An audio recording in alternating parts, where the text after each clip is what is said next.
मरे घर पनिया पिलाई दी है जान गे कफन ओढ़ाई दी है टूटत ही जब प्राण गे मरे घर पनिया पिलाई दी है जान गे कफन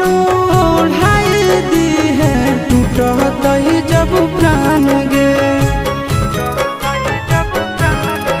हगे हमारा से तोरा जाती प्यार होता भेंट सक छात कर लगे हगे सोनाया गावा हो भरती पाटनवा में आके